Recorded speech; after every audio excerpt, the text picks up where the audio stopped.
Finalist में आपका नाम आया? मेरा अभी भी आंसू आ रहा है, क्योंकि ये सर बहुत वही सर, मेहनत। एक एक 7 साल की एफर्ट होती है, इतने 10 साल की एफर्ट हो गई। एक निशांत जो मेहनत कर रहा है डेली बेसिस पे, रोज मेहनत करके बस एक एग्जाम दे रहा है, नहीं निकल रहा है, फिर सोचता है कि छोड़ूंगा नहीं, अगला एग्जाम दूंगा।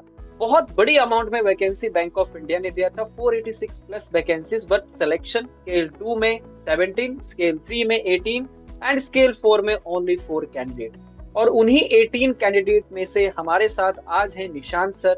That's great sir. तो वो एफर्ट के साथ वो एक ऐसा मोमेंट आता है लाइफ में जब लगता ऐसे है कि हाँ, हमने इतनी एफर्ट की है ना, आज दिल से खुद को थैंक यू कहने का मन कर रहा है। पहले मैं 2014 से लगभग स्केल 1 की तैयारी कर रहा था, बट मेरा अटेम्प्ट कई बार मेरिट लिस्ट में नहीं आया मेरा नाम। जब मैं क्लियर हुआ, प्रीलिम्स भी क्लियर हुए, मेंस भी क्लियर हुए, but not able to make in merit list. Even मैंने आरआरबी पीओ में भी ये स्केल 3 में भी मेरा लास्ट टाइम 4 मार्क्स से रह गया था मेरा।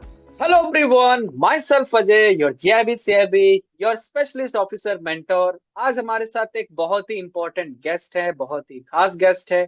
आज मैं आप सभी को उनसे इंट्रोड्यूस तो डेफिनेटली आपको करवाऊंगा, और क्या अचीवमेंट किए हैं उन्होंने उसके बारे में भी मैं बताऊंगा। देखिए, बैंक ऑफ इंडिया ने स्केल 2, स्केल 3, स्केल 4 के क्रेड ऑफिसर का एग्जामिनेशन की नोटिफिकेशन जनवरी में दिया था। एंड उसके बाद सर अपनी प्रिपरेशन बहुत सारे कैंडिडेट ने किए।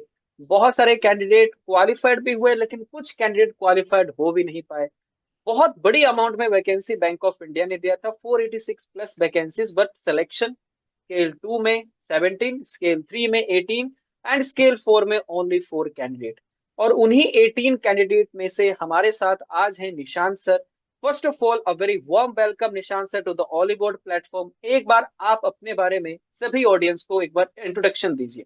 Thank you sir for giving opportunity. मेरा नाम निशांत कुमार वत्सा है, एंड मैंने अपनी जर्नी, मतलब मेरा ग्रेजुएशन फार्मेसी में है। एंड उसके बाद मैंने जो एक प्रोग्राम होता है यंग बैंकर्स का, एक्सिस बैंक का, मैंने वहां हम्म। से अपने कुछ बैंकिंग करियर शुरू की थी, Axis bank young bankers programme से। एंड उसके साथ ही उसके पहले मैं 2014 से लगभग स्केल 1 की तैयारी कर रहा था, बट मेरा अटेम्प्ट कई बार मेरिट लिस्ट में नहीं आया मेरा नाम। जब मैं क्लियर हुआ, हम्म। प्रीलिम्स भी क्लियर हुए, मेंस भी क्लियर हुए, but not able to make in merit list.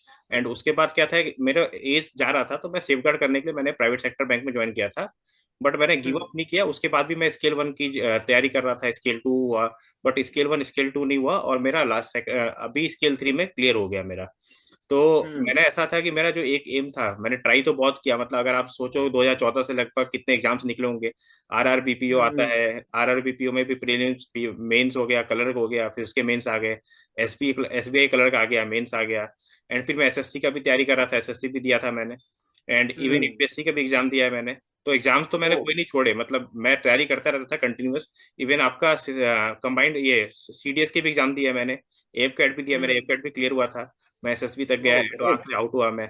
तो मेरा ये था कि मेन एम था कि जब तक एज है एंड जब तक आप मतलब टाइम है, मैं तैयारी वो करता रहूंगा, प्रिपरेशन करता रहूंगा एग्जाम्स की। तो मैं करता रहता था। इवन मैंने आरआरबी पीओ में भी ये स्केल 3 में भी मेरा लास्ट टाइम 4 मार्क्स से रह गया था मेरा। तो उसके ओ। बाद भी मैं लगा हुआ था। एंड उसके पहले मेरा स्केल 2 में था, मैं एज 32 प्लस चले गई थी मेरी। तो मैं स्केल 2 के लिए जब हम्म। एलिजिबल था, तो स्केल 2 भी मेरा सेम 2.5 मार्क्स से रह गया था। तो ओ। कहीं ना कहीं अटेम्प्ट से रह जा रहे थे। और इस बार भी ऐसा था कि जब मैं बैंक ऑफ इंडिया का फॉर्म भरा, उसके थोड़े टाइम बाद ही इसका एग्जाम था आरआरबी का। तो मैं तैयारी तो हम्म। कंटिन्यूअस कर ही रहा था। और स्केल मतलब जैसे मेरा रीजनिंग, मैथ्स और ये जो इंग्लिश है, ये तो कॉमन सब्जेक्ट्स हैं जो हर एग्जाम में आते ही है। तो इसमें तो मैं हम्म। लगा रहता था। एंड प्रोफेशनल नॉलेज के लिए तो मेरा 6.5 ईयर से बैकग्राउंड इसमें ही है, एमएसएमई एसएमई फंडिंग में ही है। तो वो मेरा था। हम्म। बट इस बार मैंने थोड़ा ये किया था कि मैंने ऑलिव बोर्ड का ज्वाइन किया था, जो कि मैं पहले नहीं हम्म। करता था किसी रीजन से। कि हम्म। ऐसा लगता था यार, क्यों मतलब यूट्यूब पे वीडियोस मिल ही रहे, तो फिर क्यों करना है ज्वाइन। बट इस बार मैंने हम्म। बोला कि एक बार लेके देखते हैं क्या होता है, क्या चेंजेस आते हैं। क्योंकि पहले बहुत हम्म। सुना था मैंने, जब मैं तैयारी करता था स्केल 1 स्केल 2 की भी, कि यार क्वेश्चंस के पैटर्न्स काफी सिमिलर रहते हैं। एंड तो मैंने हम्म। एक्चुअल में इस बार परचेज किया, और परचेज करने के बाद क्या हुआ कि मैं आपको बताता हूँ। मैंने प्रोफेशनल नॉलेज, एक सावा मैडम का इंग्लिश का क्लास आता है, वो थोड़ा हम्म। देखा था मैंने। और प्रबल सर का रीजनिंग का, रीजनिंग नहीं, मैथ्स का देखा था मैंने थोड़ा ट्रिक। हम्म। मैथ्स में तो ऐसे प्रैक्टिस रहती है, बट थोड़ा ट्रिक्स देखे थे हम्म। कि इसमें क्या डिफरेंट बता रहे हैं ये लोग, क्योंकि इसका नाम बहुत सुना था मैंने ऑलिव बोर्ड का पहले भी, कि लोग यहाँ से क्लियर करते हैं। तो वो मैं हम्म। देख रहा था हम्म। कि इसमें ऐसा क्या है। तो कुछ ट्रिक्स देखे थे मैंने, सवा मैडम की इंग्लिश की क्लास देखे थे, सेंटेंस वगैरह के ग्रामेटिकल एरर्स वगैरह फाइंड आउट करने का। और सबसे ज्यादा वीडियोस जो मैंने आपके आपके देखे थे, वो थे प्रोफेशनल नॉलेज के। क्योंकि प्रोफेशनल नॉलेज में क्या है कि मैं काम तो पर्टिकुलर उसी फील्ड से कर रहा हूँ, बट अभी जैसे अगर मान लो कि मैं एलसी फंडिंग करता हूँ किसी को, तो एलसी में नॉर्मली बैंक जो करती है यूसान से एलसी करती है, या आपका हम्म। स्टैंड बाई एलसी करती है। बट यहाँ पे हम्म। अगर मेरे को कोई पूछेगा कि रेड क्लॉज एलसी क्या होता है या ग्रीन क्लॉज क्या हम्म। होता है, तो वो मुझे बहुत कॉन्सेप्ट वाइज नहीं पता होगा। या उसके हम्म। कोई जैसे सरफेसी एक्ट पूछ दिया, सरफेसी एक्ट बैंक में जो भी क्रेडिट मेजर है सबको पता होता है, बट सरफेसी एक्ट में मिनिमम कितना अमाउंट से स्टार्ट होता है या कितना मिनिमम अमाउंट चाहिए सरफेसी लागू करने के लिए, वो नॉर्मली नहीं पता हम्म। होता क्रेडिट मेजर्स को। तो वो सब जैसे हम्म। कॉन्सेप्ट वाइज क्वेश्चन थे। इवन आपके सर मेरे को जहां तक याद है मोर देन 40 वीडियोस होंगे लगभग। तो यस सर, मैंने यस सर। कुछ है ना 26 के राउंड ही वीडियो किए थे टोटल, हम्म। और वो मैंने सिर्फ 10 दिन में पढ़े हैं। ठीक है मेरा, ग्रेट। क्योंकि मेरा टाइमिंग प्राइवेट बैंक में हूँ, तो 9:30 में लैपटॉप ऑन कर देता हूँ। ठीक है, और 9:30 से लगभग मेरे 8 PM तक तो काम रहता ही है नॉर्मली, कभी कभी रात के 10 भी यस बजते सर। हैं। तो मेरा ये हम्म। था कि जब टाइम मिलता था मुझे, जैसे मान लो कि अगर मैं 10 बजे भी, अगर मैं 9 बजे भी सिस्टम ऑफ कर रहा हूँ मैं ऑफिस का, तो 1 घंटे बाद अगर 10 बजे मैं डिनर करके 10 से रात के 1 बजे तक कुछ ना कुछ सॉल्व करता था। फ्री नहीं बैठता था, मतलब पजल बना लिए मैंने, या 3 4 या 2 DI लगा लिया। ठीक है, फिर आपका जो फ्री के मॉक टेस्ट होते थे उसमें जैसे इंग्लिश का आ गया कुछ, तो वो दे दिया मैंने। तो उस तरीके से मैं करते रहता था क्विज वगैरह yes attempts sir, yes. Daily. मेरा क्वेश्चन ये है आपसे सर, मतलब ईयर्स ऑफ आपने बहुत सारे एग्जामिनेशन दिए, which things exactly motivate you to कि मतलब प्रिपरेशन नहीं छोड़ना है? भी बहुत सारे ऐसे हम्म। एस्पिरेंट्स होते हैं जो एक अटेम्प्ट देते हैं किसी चीज की, नहीं हो पाता है, फिर सोचते हैं, ठीक है, जिस चीज में उसी को कंटिन्यू करते हैं। तो वो क्या चीज था जो अंदर से आपको मोटिवेट कर रहा था इतने टाइम तक? नहीं, इसके पीछे क्या है, मेरे मेरे फादर भी गवर्नमेंट जॉब में थे, इंडियन एयरफोर्स के रिटायर्ड ग्रेट। सोल्जर है वो। हम्म। तो मेरा जब नहीं हो रहा था, तो इवन मेरे को ऐसा भी नहीं था किसी ने बैकअप पीछे से फोर्स किया कि तू जॉब स्टार्ट कर। ठीक है, मैं हम्म। लगभग मेरे करियर में 4 साल का गैप है ग्रेजुएशन के बाद। हम्म। हम्म। तो हम्म। मेरे पापा हमेशा ऐसा बोलते थे कि आई, मेरे को पता है कि एक मतलब मेरे जनरल कैटेगरी है, तो मुझे पता है कि हम्म। तेरे लिए कितना टफ रहेगा आगे, क्योंकि मैंने भी दिया है तो मुझे पता है। ये मेरे पापा भी रिटायर्ड सोल्जर के बाद उन्होंने बैंकिंग एग्जाम्स की तैयारी की थी। इवन उन्होंने भी स्टाफ हम्म। सिलेक्शन कमीशन दिया था, मेरा भाई भी बैंक में है। तो मुझे हम्म। एक्चुअल में पता था कि ठीक है टाइम लगेगा, बट जो आएगा अच्छा आएगा। तो मेरा ऐसा था कि जब एज सेफ गार्ड की बात थी, कि जब मेरा 27 हो गया, मैंने बैंकिंग करियर शुरू किया लेट। ठीक है, तो मेरा धीरे धीरे ना, मैं जैसे काम करते जा रहा था ना, तो मेरा पर्टिकुलर क्रेडिट में बहुत अच्छा इंटरेस्ट आ गया था। और गवर्नमेंट सेक्टर की बात ऐसी रही कि गवर्नमेंट, क्योंकि फैमिली में बैकग्राउंड पहले से ही गवर्नमेंट का था। एंड हम्म। जहां से मैं बिलोंग करता हूँ आपको पता है कि नॉर्मली मैं बेसिकली बिहार से बिलोंग करता हूँ, मैं सेटल गुजरात पे हूँ। Great sir. तो वहां पे एक है ही एरा कि भाई आपको हाँ। गवर्नमेंट ही पकड़ना है। तो वो मेरा हम्म। पहले से बैकग्राउंड था, तो उसके चक्कर में लगा रहता था। हाँ ये था कि मैंने मतलब मेरा मेन आज क्लियर हो गया, इसका भी वो गारंटी नहीं था कि मेरा ये क्लियर हो जाएगा, क्योंकि मैं इससे ज्यादा वैकेंसीज वाले जगह पे अप्लाई कर रहा था, वहां मेरा नहीं हुआ। बट जो सबसे कम हम्म। सीट्स निकली उसमें मेरा सिलेक्शन हुआ। तो इसका एक ही था कि मैंने क्विट नहीं किया, मैं आज भी तैयारी कर रहा था। हो सकता है मैं आगे भी स्केल 4 की करूँ, स्केल 5 की करूँ। तो मेरा एम है कि आप क्विट मत करो, अगर आपके पास मौका है, आपके पास अपॉर्चुनिटी है, तो अपॉर्चुनिटी तभी आपकी ग्रैस्प कर पाओगे आप तभी, जब आप उसको क्विट नहीं करोगे। क्योंकि एक एज के बाद लोग नॉर्मली क्विट छोड़ देते हैं कि यार, अभी जैसे यस मैं सर। आपको बताता हूँ कि मेरा जो प्राइवेट सेक्टर में सैलरी है वो नियर टू यहाँ तक पहुंच चुका है कि अच्छा है, और मैं वर्क फ्रॉम होम भी कर रहा हूँ। ठीक है, तो हम्म। मेरा ऐसा है कि 1 लाख मतलब 6 फिगर से ऊपर है मेरा आज के टाइम पे। हम्म। तो ग्रेट मुझे सर। ऐसा कुछ मोटिवेशन ये नहीं था कि सैलरी वाइज जाऊं। और जब तक मैं ये सोच के जाता था कि नहीं बहुत अच्छी बेसिस सैलरी है ये है, तब तक मेरा नहीं हो रहा था। इस बार मैं आपको बताता हूँ, हम्म। मैंने 6 बार अपना रिजल्ट देखा है, मुझे यकीन ही नहीं हो रहा था मेरा हम्म। क्वालिफाई हो गया है। क्योंकि जैसे ही मैंने पहली बार खोला और मैंने देखा कि यार टोटल 112 मतलब 112 कुछ स्टूडेंट सिलेक्ट हुए। तो उसमें हम्म। मैंने देखा कि मैंने स्केल 3 के लिए अप्लाई किया है, और स्केल 3 में 54 है। तो मैंने बोल दिया मेरा तो हम्म। होगा नहीं, जहाँ पे 500 सीट आ रही है वहां तो होना ही नहीं, हुआ ही नहीं, यहाँ पे कैसे होगा। हम्म। एंड सेकंड थर्ड टाइम पे फिर मेरे को ऐसा लगा कि मैं चेक करता हूँ। तो मैं रजिस्ट्रेशन नंबर से अपना देख रहा था, तो मुझे मैच नहीं किया। एंड फिर मैंने बोला रोल नंबर ढूंढने गया मैं, तो मुझे रोल नंबर मिला मेल आईडी पे, उसमें एप्लीकेशन फॉर्म वगैरह पे कहीं पे एडमिट कार्ड में। तो फिर जब मैंने रोल नंबर चेक किया, तब मुझे लास्ट, जब मैंने इवन डिजिट भी चेक कर लिया, लास्ट के 3 डिजिट और आगे के 3 डिजिट की सेम है, फिर भी मेरे को विश्वास नहीं हो रहा था। मैंने लास्ट बीच के जो 0 डिजिट्स होते हैं ना, वो भी काउंट किए मैंने कि वो 4 ही डिजिट्स हैं कि 5 है, मेरा मैच कर रहा है कि नहीं कर रहा है। तो मतलब ये था कि देखो कौन मतलब लाइफ में, मतलब आपको सक्सेस, मेरे को सक्सेसफुल बनाया अभी, बट उसके पहले मेरे को प्रॉब्लम भी बहुत दिए। एंड वो प्रॉब्लम में मैंने क्विट नहीं किया, इसके चक्कर में आज मैं क्वालिफाई कर पाया। बहुत ही मतलब अमेजिंग स्टोरी रही सर आपकी। एक हाँ। किस तरीके से आपने फेलियर के साथ साथ चीजें आगे कभी छोड़ा नहीं, आपने कंसिस्टेंसी आपने मेंटेन किया। सर यस मैं यस। आपसे ये पूछना चाहता हूँ, बैंक ऑफ इंडिया ने इस बार बहुत सरप्राइज किया। हाँ। थाउजेंड्स प्लस बैंकर्स ने मतलब इसके एग्जामिनेशन की प्रिपरेशन की, लेकिन जब शॉर्ट लिस्टिंग हुई तो बहुत ही कम रिजल्ट आता है। मतलब 500 से ऊपर की वैकेंसी थी। यस मतलब मेरा को ऐसा पर्सनल ऑब्जर्वेशन में लगा कि इस बार बहुत ही टफ रिजल्ट गया है, एंड उसमें से आपका नाम शॉर्ट लिस्ट होता है। तो एग्जैक्टली मतलब क्या लगता है आपको कि बैंक ऑफ इंडिया ने इतने कम कैंडिडेट ही क्यों शॉर्टलिस्ट किया, या बैंक या जितने एस्पिरेंट्स थे उसने उन्हें खुद कुछ मिस्टेक किया होगा? What is your point of view on it? Sir अभी मेरी रिसेंट में एचआर से बात हुई थी जब मैं गया था इंटरव्यू हम्म। के बाद। तो हम्म। एचआर ने ऐसा बोला था कि बहुत सारे कैंडिडेट्स हैं ना सेक्शनल में क्लियर नहीं कर पाए, मतलब क्वांटिटेटिव हो हम्म। गया आपका, रीजनिंग हो गया, इंग्लिश क्वालिफाइंग नेचर था आपका, तो वहां पे नहीं कर हम्म। पाए। अब मेरा स्ट्रेटेजी क्या था जब मैं एग्जाम देने गया था ना, तो मुझे पता था कि मेरा सबसे स्ट्रॉन्ग सब्जेक्ट प्रोफेशनल नॉलेज है। मैथ्स हम्म। मेरा भी वीक था, ठीक है, रीजनिंग मेरा स्ट्रांग था, बट अब क्योंकि मैं एक ऑलरेडी जॉब कर रहा हूँ तो मेरे पास उतना टाइम नहीं है कि मैं उसको रीजनिंग को उतना स्ट्रांग फोर्स मतलब फोकस कर पाऊँ स्ट्रांगली। क्योंकि मैं पहले मेरा ऐसा होता था जब मैं प्रीलिम्स देता था एक टाइम पे, तो मेरे 35 मार्क्स का प्रीलिम्स का पेपर होता था उस समय रीजनिंग का, तो मैं 35 में 35 भी आए हैं। But oh great. हाँ 35 में 35 भी आए, इवन इंग्लिश में 30 में से 30 भी आए हैं। बट मैथ में मेरा हम्म। कभी, अगर 35 मार्क्स का पेपर है, 25 से ऊपर मेरा कभी नहीं आता था मैथ्स में। तो हम्म। मेरा फोकस मेनली था, इस बार गया था तो मैं मैथ्स पे ज्यादा करूँ, क्योंकि मेरे को सेक्शनल का टॉप में आपका मेरिट में काउंट होता है मैथ्स। मेरा इंग्लिश में ऐसा था कि इंग्लिश क्वालिफाइंग नेचर था, बट मैंने इंग्लिश में अटेम्प्ट बहुत अच्छे किए थे, क्योंकि इंग्लिश कई बार हम्म। अनप्रडिक्टेबल आता है। और मेरे अफसोस तब होता है जब आप 0.25 से या 0.5 मार्क्स से रह जाते हो कट ऑफ में। तो वो मेरे साथ एक बार हो चुका था, और मेरे साथ ऐसे सब्जेक्ट में हुआ था जिसमें नॉर्मली किसी का होता नहीं है, मेरे कंप्यूटर में रह गया था एक बार मेंस में ओह। 0.25 मार्क्स से। तो ओह। उस पे ज्यादा फोकस था मेरा। बाकी रीजनिंग मेरा स्ट्रांग था, तो रीजनिंग मैं नॉर्मली करता ही रहता हूँ, मेरे इंटरेस्ट भी है पजल्स वगैरह बनाने का, तो मैं उसमें करता था। तो मेनली लोगों ने ये क्वालिफाई नहीं कर पाए। दूसरा जो चीज ये था कि आपका जो प्रोफेशनल नॉलेज है, अब लोगों के अटेम्प्ट का तरीका होता है, मेरे को याद है कि उसमें सेक्शनल टाइमिंग नहीं था, तो मैंने सबसे पहले हम्म। प्रोफेशनल नॉलेज पकड़ा था, और प्रोफेशनल में मेरे को याद है मैं 60+ एक्यूरेट करके आया था। अगर 75 क्वेश्चन है ग्रेट। ना, और 60 to 70% क्वेश्चन आपके ऑली बोर्ड से आया था। Great sir, 60 to 70% great. लोग, क्योंकि अगर जिसने पढ़ा होगा और मेरा बैकग्राउंड है, तो मुझे पता है 60 to 70% क्वेश्चन कहीं ना कहीं, इवन ये ग्रीन क्लॉज एलएलसी जो मैंने बोला आपको, रेड क्लॉज एलएलसी, इसके ऊपर भी क्वेश्चन आए थे, ठीक है, तो ये सब वहां से मेरे को मिल गया था प्रॉपर।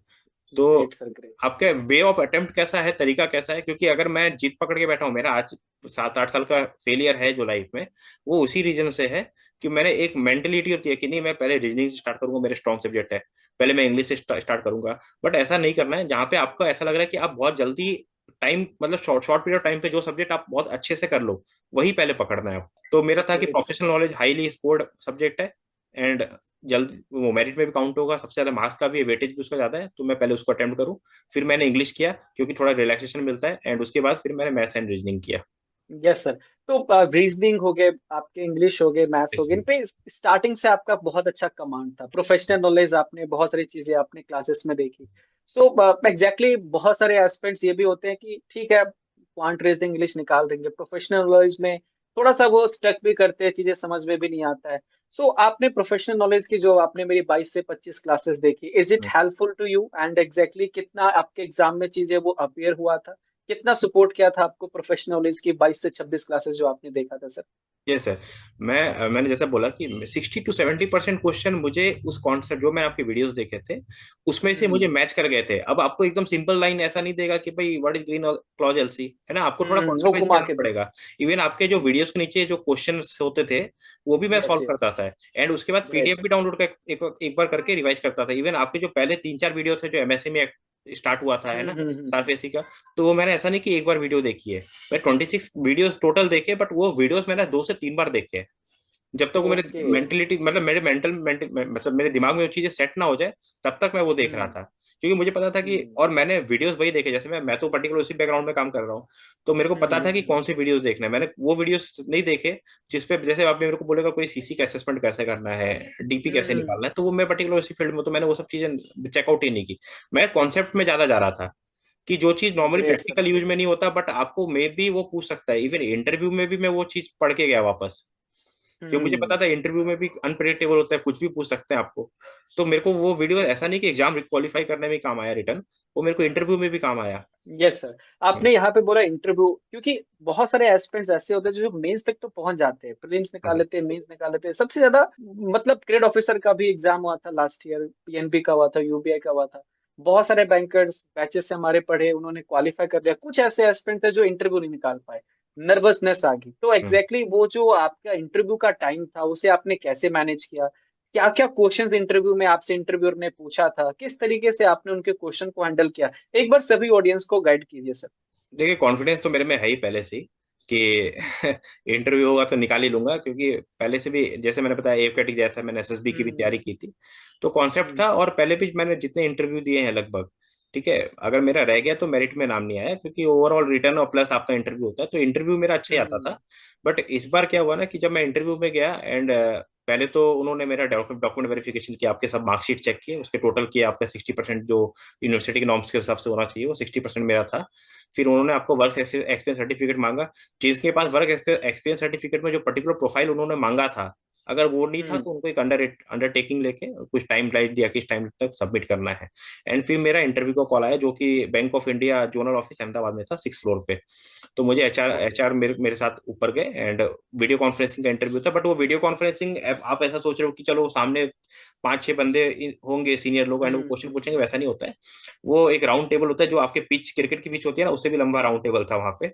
एंड उस साइड बड़ा सा स्क्रीन लगा हुआ था। एंड वो वीडियो कॉन्फ्रेंसिंग में मेरे हिसाब से 8 से 10 लोग बैठे थे, जो पैनल हम्म मेंबर्स थे। एंड जो हम्म पहला पहला क्वेश्चन मेरे पास गया, वो पहला क्वेश्चन ये था कि आपका एक्चुअल रोल क्या है, मतलब ये उनका नाम नाम तो मेरे को पता था, उन्होंने इंट्रोडक्शन भी देने को नहीं बोला मेरे को, सीधा पहला हम्म क्वेश्चन ही स्टार्ट कर दिया कि व्हाट इज योर रोल। तो उन्होंने बोला आप हम्म क्रेडिट प्रोसेसिंग करते हो, तो मैंने बोला सर मेरा रोल है ना क्रेडिट अंडर राइटिंग का है, प्लस मेरे हम्म पास सैंक्शनिंग अथॉरिटी है 2 CR का। तो मुझे पता था, हम्म एक चीज मैं आंसर देते समय ना ये बहुत फोकस कर रहा था कि मैं वो आंसर दूं जो उसमें इम्पैक्ट इम्पैक्ट क्रिएट करे। जैसे मैंने सैंक्शनिंग यस अथॉरिटी बोला 2 CR, और मेरा हम्म सैंक्शनिंग अथॉरिटी 2 CR है आज के टाइम पे, तो मैंने वही बोला। तो मुझे पता था कि नॉर्मली अगर सैंक्शनिंग अथॉरिटी किसी को मिलती है तो वो उसी कैंडिडेट्स को मिलती है जो डिजर्व करते हैं बैंकिंग में। तो मेरे यस पास 2 CR का पावर था, तो मैंने वो चीज बोली। दूसरा क्या था, उनका क्वेश्चन था कि मैंने एक्सिस बैंक रीज्वाइन किया है, सेकंड मतलब हम्म मेरा सेकंड ज्वाइनिंग था एक्सिस बैंक में, तो आपने पहली बार क्यों हम्म छोड़ा एक्सिस बैंक को। तो मेरे मुंह से ना गलती से निकलने वाला था कि मेरा लोकेशन होम लोकेशन के लिए, बट वो मेरे मन में हम्म आया, बट मैं बोला नहीं। मैंने उनको ऐसा बोला हम्म कि मेरे पास एक अच्छी अपॉर्चुनिटी आई थी एसएमई फंडिंग करने के लिए, जहाँ पे हाई टिकट साइज के केसेस थे मेरे पास, अबाउट 20 CR हम्म के। तो मेरे को एक मतलब प्रोफेशनल ग्रोथ हो मेरा नॉलेज वाइज, इसके लिए मैंने वो लेफ्ट किया। एंड फिर उन्होंने बोला कि तू वापस ज्वाइन क्यों, एक्सीसी क्यों किया, दूसरी बैंक क्यों नहीं ज्वाइन किया आपने इसके बाद वापस। हम्म तो हम्म मेरा थर्ड आंसर था कि मेरे पास्ट परफॉर्मेंस से मेरे सीनियर काफी हैप्पी थे, एंड उन्होंने मेरे रीजॉइन का अपॉर्चुनिटी दिया। एंड मुझे केसेस भी उन्होंने वो high value as a high value credit manager में ज्वाइन किया था, तो मुझे बड़े केसेस आते थे वो 5 CR वाले। तो इसके लिए मैंने ज्वाइन कौन से ग्रेड पे छोड़ा एंड कौन से ग्रेड पे ज्वाइन किया। तो मैंने बोला मैं हम्म एम की ग्रेड पे छोड़ा था, मैंने मैनेजर ज्वाइन किया था। तो वो बोलते हैं कि आपका सैंक्शनिंग अथॉरिटी 2 CR आप बोल रहे हो, आपके रेज्यूम में वो जो मैंने एप्लीकेशन फॉर्म भरा था वहाँ पे 1 CR लिखा हुआ था। तो उन्होंने बोला आपके यहाँ पे तो 1 CR है, तो आप कैसे 2 CR हम्म बोल रहे हो। तो फिर मैंने उनको हम्म बोला कि सर करंट फाइनेंशियल ईयर में मैं प्रमोट हुआ हूँ एज ए सीनियर मैनेजर, तो मेरा सैलरी मतलब मेरा ये जो डीओपी है वो आज के टाइम पे भी 2 CR का हो गया है। फिर उन्होंने एक मैडम हम्म थी, उनसे मुझे 3-4 क्वेश्चन पूछे एमएसए रिलेटेड, जिसमें मेरे को पहला पूछा हम्म था कि आपका सीसी लिमिट असेसमेंट कैसे करते हो। दूसरा एक ट्रिकी क्वेश्चन ये पूछा था, ट्रिकी मतलब जो नॉर्मली वर्किंग कैपिटल में काम नहीं करते उनको आइडिया नहीं होगा। उन्होंने मुझे ऐसा बोला कि हम्म सीसी लिमिट में डीएसआर कैसे कैलकुलेट करते हो। तो मैंने डेट बोला सर्विस कवर हाँ, रेशियो तो मैंने बोला डीएसआर हम्म सीसी में होता नहीं है, आईएससीआर होता है, इंटर हम्म सर्विस कवरेज रेशियो, क्योंकि वहां पे हम्म प्रिंसिपल तो पे करना नहीं है, इंटरेस्ट जा रहा है आपका, है ना। तो यस आपका यस आईएससीआर होता है, तो वो हंस रही थी मैडम। फिर तीसरा मेरे को जो क्वेश्चन पूछा, आपका कैरियर गैप को लेके पूछा मेरा, एक तो कि आपके 4 साल हम्म या 5 साल जो कैरियर में गैप है उसका क्या रीजन है। एंड आपका हम्म बैकग्राउंड तो फार्मेसी है, तो फार्मेसी से आप पर्टिकुलर इस बैंकिंग सेक्टर में ही क्यों आए, तो ऐसा क्या था। हम्म तो मैंने उनको जो नॉर्मली मेरा जेन्युइन आंसर था, मैंने एक भी चीज ऐसी नहीं बोली कि जो वहां पे जस्ट क्रिएट करने के लिए, एग्जांपल क्रिएट करने के लिए या कुछ ऐसा फेक। जो था एक्चुअल, मैंने उनको बोला कि मेरे पापा जो रिटायर्ड थे इंडियन फोर्स से, तो उन्होंने बैंकिंग की प्रिपरेशन कर रहे थे, मेरा भाई भी बैंकिंग में था। तो विद कैरियर मैच्योरिटी मुझे फाइनेंशियल सेक्टर में इंटरेस्ट आया और मैंने भी उसकी तैयारी की, जिसके कारण मेरा 3-4 साल गैप चला गया। बट उन 3-4 सालों के बीच में मैंने ट्यूशन भी पढ़ाए थे 6 to 8 क्लासेस को, तो मैं वो कर रहा था। तो फिर उन्होंने मतलब मेरे को ऐसा पूछा, एक जो मेन प्रेसिडेंट टाइप के होता है जो सेंटर पे बैठते हैं, तो उन्होंने मुझे सीएमए क्वेश्चन पूछा जिसमें मुझे ऐसा लगा कि मैं फंसा। बट मुझे आंसर याद आ गया उसी समय। उन्होंने मुझे पूछा था कि आपका मुझे बताओ सीएमए में एनेक्सर 4 क्या होता है। अब नॉर्मली जो बैंकिंग हर बैंक का अपना सीएमए शीट होता है, अलग अलग थोड़ा फॉर्मेट चेंज होता है, तो हम्म मेरे सीएमए शीट में ऐसा एनेक्सर 1 एनेक्सर 2 एनेक्सर 3 नहीं आता था। बट मैंने हाई वैल्यू केसेस किए थे, तो उसमें एक होलसेल सीएमए शीट आती है मेरे पास, जिसमें आपके हम्म फॉर्म 1 फॉर्म 2 लिखा रहता है। तो मुझे लगा ये हम्म एनेक्सर 1 एनेक्सर 2 उसी को कह रहा होगा, फॉर्म 1 फॉर्म 2 को। तो normally as a credit manager जो मेरा काम रहता है, आपको पीएनएल स्टेटमेंट बनाना होता है, बैलेंस शीट बनानी होती है, एंड आपका एमपीबीएफ मेथड ऑफ असेसमेंट होता है, वो करना होता है। तो मैंने बोला कि अब मेरे को पता था कि अगर मैं चुप रहूंगा तो मेरे मार्क्स तो कटेंगे, क्योंकि दिमाग में बहुत सारे हम्म थॉट्स चल रहे थे सेकंड्स में। तो मैंने उनको बोला कि अभी मैंने बोला sir exactly I don't know what annexure 4 is, but I I know annexure 2 4 PNL statement, annexure 3 4 balance sheet. जब मैं ऐसा बोल रहा था ना तो वो बोल रहे करेक्ट करेक्ट। फिर मैंने बोला annexure 5 is for MPBF, and if I am not wrong annexure 4 is for current assets. बाद उन्होंने बोला यू आर राइट निशांत। बाद में मैंने आके घर पे चेक किया तो वो सही था आंसर, करंट एसेट्स ही था उसका। ग्रेट तो सर, वहां पे ग्रेट। मैं अटका था। बाकी फिर मुझे उन्होंने सिचुएशन क्वेश्चंस दिए कि आपका मान लो कि कोई पर्सन है इंडिविजुअल है ना, वो आपके पास टर्म लोन लेने आ रहा है 7.5 CR को, उसकी ऑलरेडी एग्जिस्टिंग लिमिट चल रही है, आपकी बैंक में आ रहा है 10 CR देने के लिए। तो आप उसको दोगे तो क्या चेक करोगे और उससे बैंक को क्या बेनिफिट है। ठीक है, एक ये क्वेश्चन पूछा था उन्होंने। फिर मुझे सिचुएशन बेस में एलसी नॉन फंड बेस का क्वेश्चन पूछा मुझे कि आप एलसी लिमिट देते हो तो एलसी में क्या चेक करते हो, कैसे इवेल्युएट करते हो। फिर आपके कस्टमर आ रहा है आपके पास लोन लेने के लिए, तो आपके क्या डॉक्यूमेंटेशन आप लेते हो। तो वो सारी चीज पूछी थी उन्होंने मेरे को। Okay sir. जैसे सर आपने बोला कि इंटरव्यू आपसे सिचुएशन बेस्ड क्वेश्चन पूछ रहा है, और या फिर जब भी एलसी पे क्वेश्चन पूछ रहे हैं, या जैसे भी उन्होंने क्वेश्चन पूछा, दो टाइप के कैंडिडेट होते हैं। एक बहुत सारी चीजें बताने लगते हैं, एक to the hmm. Point answer देते हैं। तो आपने एग्जैक्टली बहुत सारी चीजें बताई, ये टू द पॉइंट आंसर दिया जो नहीं वो टू द सुनना चाहते सर, हाँ ये एक चीज था कि मैंने जितना मेरे को पता है कि इंटरव्यूअर को अगर आपको खुश करना है या उनको, तो आप बहुत ज्यादा मत बोलो। जो पर्टिकुलर वो हैं। पूछ रहा है ना उतना ही बोलो। क्योंकि एक चीज अगर मैं हम्म बहुत ज्यादा बोलूंगा ना उसमें से क्वेश्चन भी बहुत सारे निकलेंगे फिर। हम्म। तो जितना मैं वो पूछ रहे थे मैं उतना ही दे रहा था, और मैं ये ट्राई कर रहा था कि जो मेरे आंसर्स हो ना वो इफेक्टिव हो। मतलब यस मैं सर, बहुत यस। ज्यादा ऐसा भी नहीं बोल रहा था कि उसमें से और दो क्वेश्चन निकल जाए। मैं इतना ही बोल रहा था हम्म कि क्वेश्चन घूम फिर के मेरे जो मैं बोल रहा हूँ उसमें से आए।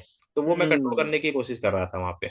This is a very nice strategy sir, कि आप ऐसे आंसर दो कि अगर इंटरव्यू कोई क्वेश्चन हाँ पूछे तो उसमें से पूछे जो मुझे पता है। हाँ। नेक्स्ट मेरा ये क्वेश्चन है, जैसे आप आपके पास एक बहुत अच्छा एक्सपीरियंस था एक्सिस बैंक में क्रेडिट यस सर। ऑफिसर का एज, फिर उसके बाद बीओआई में। तो जो आपका ये एक्सपीरियंस था और जो आपने ये अपनी प्रिपरेशन की है, एग्जैक्टली दोनों चीज इक्वली काम आया आपके एग्जाम में? या कितना परसेंट आपकी एक्सपीरियंस वाला चीज आपका अप्लाई हुआ एग्जाम में, या कितना नॉलेज वाला पार्ट, या कितना क्लासेस वाला पार्ट? एक बार इसके बारे में भी जानना चाहते हैं बहुत सारे एस्पिरेंट्स की। उनको ये लगता है कि अगर हमारे पास एक्सपीरियंस नहीं है तो हम फिर क्या, हम सेलेक्ट नहीं हो पाएंगे एज ए क्रेडिट ऑफिसर। तो इसके बारे में आपका क्या पॉइंट है सर? पहली बात तो ऐसा है कि जिसके पास ऐसा एक्सपीरियंस नहीं है वो सिलेक्ट नहीं हो पाएगा, ऐसा नहीं है पॉसिबल। मतलब वो आराम से सिलेक्ट हो सकता है, क्योंकि आजकल हम्म हर जगह चीजें अवेलेबल है आपको पढ़ने के लिए। कुछ फ्री में भी हम्म है एंड कुछ कोचिंग क्लासेस भी हैं जहाँ पे आपको चीजें मिल रही है। तो आपके ऊपर अगर आपको आप अच्छी स्टेबल लाइफ हो तो आप ज्वाइन करो वो चीजें एंड वहां से पढ़ो। क्योंकि कॉन्सेप्ट जैसे मैंने ऑलीवुड से पढ़ा, मैं बताता हूँ आपने जो समझाया या जिनके भी लेक्चर्स मैंने देखे, तो ऐसा कुछ हम्म था नहीं कि जो अगर मैं पर्टिकुलर बैकग्राउंड से नहीं हूं तो मुझे समझ में नहीं आएगा। मुझे इजीली समझ हम्म में आ रहा था। इवन मैंने उस हम्म बैकग्राउंड में होते हुए भी मेरे को आना पड़ा। क्योंकि हर एक हम्म। चीज है ना, आप पर्टिकुलर बैकग्राउंड में काम कर रहे हो और आप जो काम करते हो एक लिमिटेड पोर्शन पे काम कर रहे हो। क्योंकि बैंक में यस। आपका डिपार्टमेंट है, एज ए क्रेडिट मैनेजर अगर मैं जब काम कर रहा हूँ तो मैं एक पर्टिकुलर डिपार्टमेंट में काम कर रहा हूँ। कल मेरे को अगर किसी ने ऐसा पूछा कि चलो लैब में आप क्या देखते हो, ठीक है, हम्म। या एफओआर में आप क्या चेक करते हो, तो वो मुझे कहाँ से पता चलेगा, वो तो मेरे को वीडियोस में देखना पड़ेगा। तो यस। ऐसा कुछ है नहीं कि अगर आपका बैकग्राउंड नहीं है या आपका एक्सपीरियंस नहीं है तो, हाँ अगर उसमें मिनिमम एक्सपीरियंस आपका 3 साल का मांगा है और मेरा 6 साल का एक्सपीरियंस है, तो ये डिफरेंस हम्म। आता है कि मैंने 6 साल में मल्टीपल केसेस किए होंगे, है ना, मल्टीपल टाइप्स के केसेस किए होंगे, fund based non fund based. पर yes. Fund based non fund based में भी हर बैंक का एक लिमिटेशन है। अगर बैंक दे रही है तो बैंक बैंक गारंटी दे रही है। होता है कोई बैंक इनलैंड बैंक गारंटी देती है, कोई फॉरेन बैंक गारंटी भी देती है, कोई नहीं भी देती है। हम्म। तो अगर आपको फॉरेन बैंक गारंटी देखना है तो आपको फिर आना पड़ेगा वीडियोस देखने। तो वो आपको यस। प्रैक्टिकल में एक्सपोजर नहीं मिलेगा कई भी चीजें का। जैसे मैंने आपको एग्जांपल दिया था एलसी का, तो एलसी यस नॉर्मली सर, जो यस। बैंक करती है वो तो वही करती है जिसमें बैंक को बेनिफिट है। यूसांस एलसी साइड एलसी करेगी नहीं बैंक, या ग्रीन क्लॉज एलसी हो गया, रेड क्लॉज एलसी हो गया, तो वो नहीं करती है नॉर्मली बैंक। तो दैट्स ये ग्रेट सर। चीजें बेनिफिट करती है, तो आपको वीडियो देखना जरूरी है एंड आपके कॉन्सेप्ट बहुत क्लियर होते हैं, क्योंकि कुछ ना कुछ यस सर। डाउट रहता है। मेरा नेक्स्ट क्वेश्चन ये है सर, जैसे आपने मेन एग्जाम देने से पहले कुछ मॉक टेस्ट भी दिए होंगे ऑली बोर्ड के। How exactly they help you, and किस तरीके से आप उसे रेट करेंगे? क्या एग्जैक्टली आए क्वेश्चंस मैच हुए थे ये सर मॉक मैच टेस्ट? मतलब अब मेरे को मॉक टेस्ट का एकदम मेमोराइज नहीं है कि मॉक टेस्ट से पर्टिकुलर। बट मैं आपको बताता हूँ जो मैंने लेक्चर्स देखे थे, क्योंकि मैं उस पर ज्यादा था, हम्म मेरे पास टाइम बहुत कम रहता था, तो मैं मॉक हम्म। टेस्ट तो ज्यादा नहीं दे पाया था। बट मैंने जो लेक्चर्स देखे थे उससे मैं कल भी मेरे कॉल आया था एक लड़के का अपना ग्रुप में से, तो मुझे बोल रहा था कि आपने ऐसा मतलब क्या पढ़ा उसमें से। तो मैंने बोला कि हम्म देख तो अगर 60 से मतलब हॉलीवुड के सारे लेक्चर्स भी कंप्लीट कर लेगा ना, तो हम्म तेरा इजिली निकल जाएगा पेपर। क्योंकि मैंने तो हम्म। 26 वीडियोस देखे ना, 25 से 26 वीडियोस, और मैंने यस सर, 10 डेज यस में सर। देखा है। भले मैं 2 3 हम्म बार देख रहा था, 2x की स्पीड पे देख रहा हूँ या 1.5 स्पीड पे देख रहा हूँ, बट मैंने उसी 26 वीडियो देखे, उसी को 2 3 बार देखा, तब मेरे 60 70% क्वेश्चन मैच कर रहे थे। अगर मैं पूरा पढ़ के हम्म। जाता, मेरे पास टाइम होता, हो सकता था मैं 75 पे 75 भी ला सकता था। That's great sir. अब मेरा नेक्स्ट क्वेश्चन ये है सर, जैसे आपने ओवर द टाइम इतने सारे टाइम दिए, उसके बाद आपने एग्जाम निकाला, बहुत सारे ऐसे बैंकर्स भी हैं जो मुझे कॉल कर रहे थे, सर नहीं निकल पाया है, they are feeling very demotivated. तो एग्जैक्टली exactly आप उन सभी एस्पिरेंट्स को क्या गाइडेंस दोगे जिनका एग्जाम नहीं निकल रहा है? 2 अटेम्प्ट हो गए, 1 अटेम्प्ट हो गए, एज बहुत क्लोज है अब, मतलब उसको क्रॉस करेंगे तो फिर गवर्नमेंट जॉब की प्रिपरेशन भी नहीं कर पाएंगे। तो मतलब उन सभी एस्पिरेंट्स के लिए जो बहुत क्लोज पे हैं अपने एज के लिए, 1-2 अटेम्प्ट से नहीं निकाल पा रहे, तो उनके लिए आप क्या गाइडेंस देना चाहोगे सर? उसके लिए तो मेरे पास बहुत अच्छा एग्जाम्पल है, क्योंकि सेम क्राइटेरिया, मतलब मेरा भी सेम चला है इस लाइफ।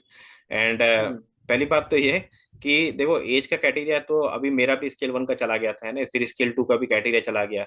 बट मैंने ऐसा हम्म। सोचा था कि अगर मेरी 40 की एज होगी और मैं स्केल 3 के लिए एलिजिबल हूँ, भले हमारा आरआर भी स्केल 3 में एलिजिबल हूँ, तो मैं वो दूंगा। मैंने मतलब क्विट नहीं हम्म। किया था। दूसरी चीज ये कि जैसा कि आपने बोला कि क्या मोटिवेशन करता है या क्या चीजें हैं, हम्म। तो आपका मोटिवेशन कोई आपको मोटिवेट नहीं कर सकता, आपका सेल्फ मोटिवेशन तो रखना पड़ेगा आपको। ठीक है, अगर मुझे पता हो यस। रहा है कि मैं 3-4 मार्क्स, क्योंकि मेरे को पता है कि मेरे में नॉलेज कम नहीं है ना, मैं कोई हम्म। ऐसे बैकग्राउंड से आता हूँ जहाँ पे मैंने बहुत एजुकेशन नहीं लिया है, क्वालिफिकेशन नहीं है। मेरे को पता है कि अगर मेरे पास कुछ भी नहीं होगा तो भी मैं चीजें बना लूंगा लाइफ में।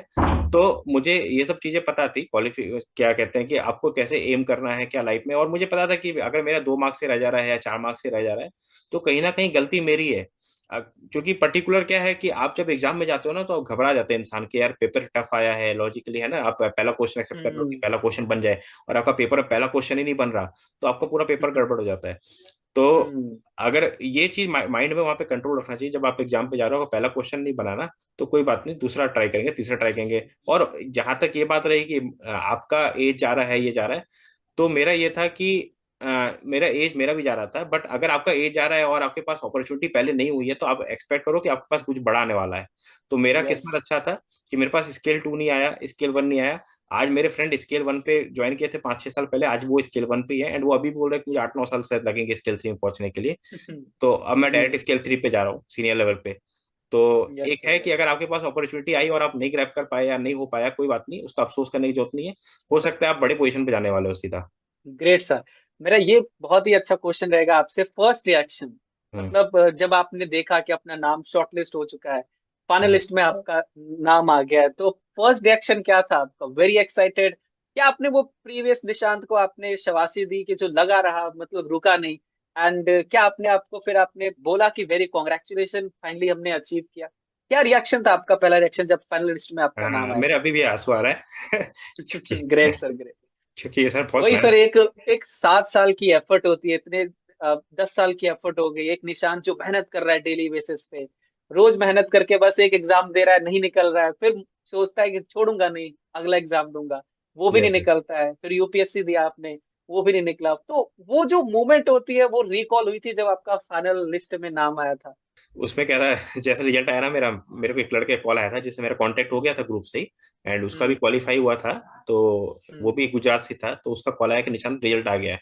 एंड जैसे रिजल्ट आया, मेरे हाथ पैर कांपने लग गए एकदम कि यार हम्म। मेरा हुआ कि नहीं। मैंने बोला मेरे लास्ट में 207 था, बट मुझे याद नहीं था एग्जैक्ट नंबर क्या है। तो मैंने बोला 907 करके कोई नंबर है क्या उसमें, तो बोलता है 907 तो नहीं है, फाइनल में 207 है। तो पर मुझे एक था कि 07 वाला लास्ट में मेरा ही नंबर था, रोल नंबर। तो शायद मेरा हम्म। हो गया है, बट क्या है कि अब मैं मार्कशीट वो ढूंढ रहा हूँ, एडमिट कार्ड। तो मेरा हाथ पैर कांप रहा है, रिजल्ट आ गया है, एंड आंसू भी आ रहा है कि ऐसा लग भी रहा है क्वालिफाई हो गया क्या हुआ। पर जैसे ही मैंने क्वालिफाई मेरा हुआ, तो मैं इमोशनल हो गया पूरा, एंड मैं मम्मी पापा को सबसे पहले बताया, मेरा दोपहर का टाइम था, एंड वो सो रहे थे, तो हम्म। उनको मैंने बोला कि मेरा हो गया है। फिर मेरे भाई को बोला। एंड ये चीज ऐसे हुई कि अभी गवर्नमेंट जॉब को लेके मार्केट इतना है कि जैसे ही हुआ, सब मोहल्ले वगैरह में मेरे को अप्रिसिएशन आने लग गया, हम्म। लोग मिलने आ गए, है ना। एंड मेरे गांव में भी चीजें फैल गई, तो वहां से भी मुझे कॉल आने हम्म। लग गए कि शाबाश, बहुत अच्छा किया तुमने, ये वो। एंड मतलब लोग हैप्पी हो गए। और दूसरा क्या था, जो मेरा पुराना फेस था, मुझे आज भी ऐसा लगता है याद कि आया आपको? हाँ याद वो आया वो आपको पुराना हाँ फेस? वो बहुत याद आया। और वो एक चीज था कि मेरे को, मतलब मैं अभी भी, मैं 3 से 4 बार बोल चुका हूँ कि आपको क्विट नहीं करना है। आप ठीक है, फेल हो रहे, कोई बात नहीं, आप ट्राई करते रहो। एक अच्छा एम आएगा आपकी हम्म। लाइफ में, एक टाइम आएगा। That's great sir. तो वो एफर्ट के साथ वो एक ऐसा मोमेंट आता है लाइफ में जब लगता ऐसे है कि हाँ हमने इतनी एफर्ट की है ना, आज दिल से खुद को थैंक यू कहने का मन कर रहा है। तो आपने अपने पेरेंट्स को प्राउड किया, आपने खुद को वो बिलीफ दिया कि हाँ, अगर हम कर रहे हैं कोई चीज और लगे रहेंगे, कंसिस्टेंट से एफर्ट करेंगे, तो एक दिन आएगा, किस्मत जरूर बदलेगा। और हर एक चीज अगर एफर्ट करेंगे तो डेफिनेटली किस्मत जरूर बदलता है।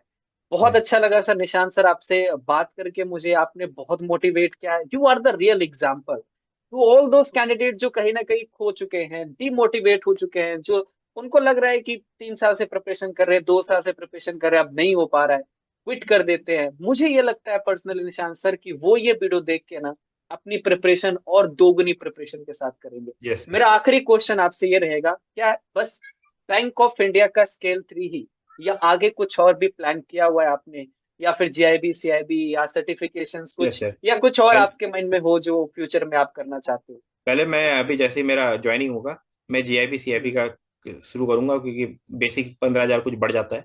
तो पहला यस सर, तो वही पच्चीस रहेगा। तीस हजार तक बढ़ जाएगा। 25-30 हजार मेरी बेसिक सैलरी बढ़ जाएगी, तो ओवरऑल ग्रॉस पे भी हम्म आपका बढ़ जाएगा, डीए उसके ऊपर ही होता है। हम्म। एंड सेकंड चीज ये है कि अभी भी मैं क्विट तो नहीं करूंगा। पहले मेरी जॉब लग गई, एंड स्केल 4 स्केल 5 के लिए ट्राई करता रहूंगा। आप में सर वो जज्बा है, मुझे बहुत मोटिवेट किया आपसे। मैं पर्सनली बीइंग एन मेंटोर भी मैं बहुत मोटिवेट हो गया, एनर्जेटिक यस हो सर। गया आपका इंटरव्यू करके। बहुत अच्छा लगा सर।